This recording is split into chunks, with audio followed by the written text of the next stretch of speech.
ప్రియమైన వారులారా, ప్రభువైన యేసుక్రీస్తు నామములో అందరికీ వందనాలు. మరి ఈ దినం కూడా దేవుని వాక్య భాగం మన ధ్యానం కొరకై మరి యోహాను రాసిన సువార్త 7వ అధ్యాయము 37వ వచనం చదువుతానండి.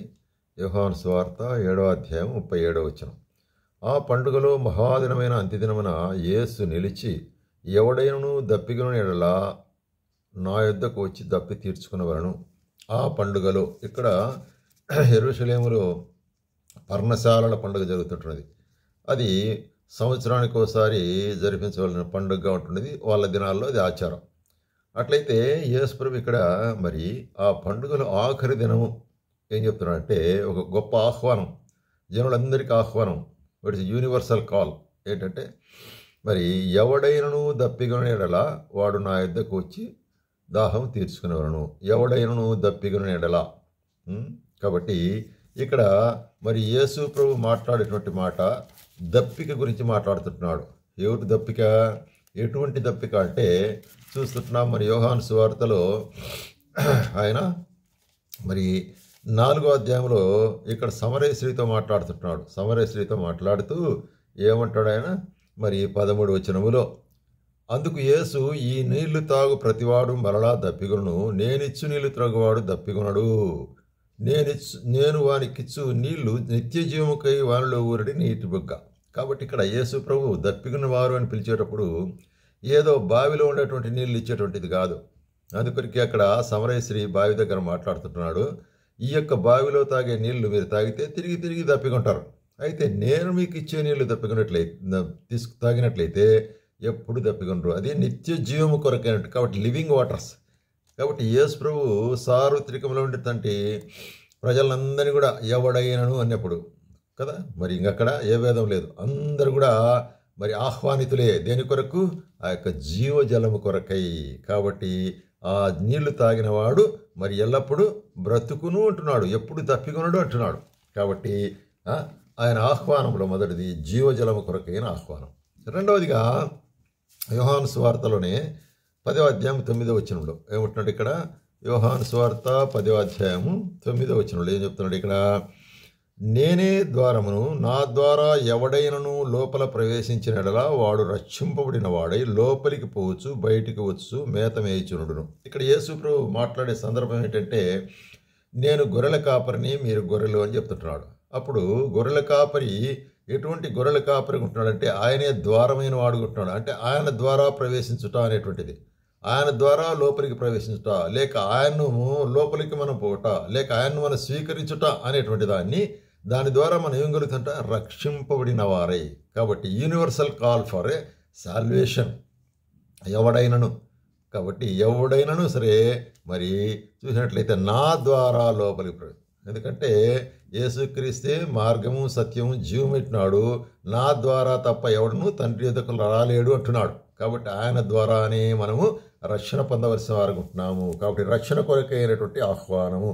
మూడవదిగా మనం చూస్తుంటున్నాము, అదే యోహాను సువార్త 7వ అధ్యాయం 17వ వచనములో ఏమంటాడు? ఇక్కడ 7వ అధ్యాయము 17వ వచనములో, ఎవడైనను మళ్ళీ ఆయన చిత్తము చొప్పున చేయ నిశ్చయించుకున్నాడేలా ఆ బోధ దేవుని వల్ల కలిగినదో లేదో నా అంతట నేనే బోధించున్నానో వాడు తెలుసుకును. కాబట్టి ఆయన మనకు నేర్పించే బోధ ఎటువంటిదంటే అది స్పిరిచువల్ నాలెడ్జ్, అంటే ఆత్మీయ జ్ఞానానికి సంబంధించినదిగా ఉంటుంది. అందుకొరకే యాకోబు కూడా రాస్తూ ఏమంటాడు?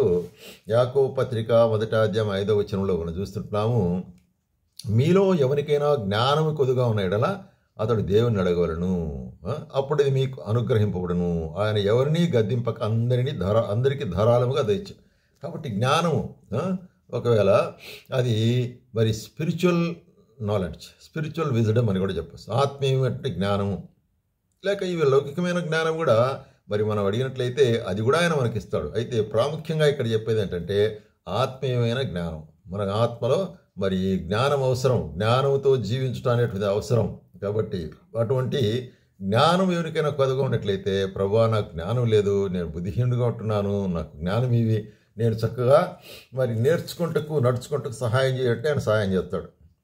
అంతే. కాబట్టి ఇక్కడ జ్ఞానము కొరకైనటువంటి ఆహ్వానం ఎవరైనాను అంటాడు.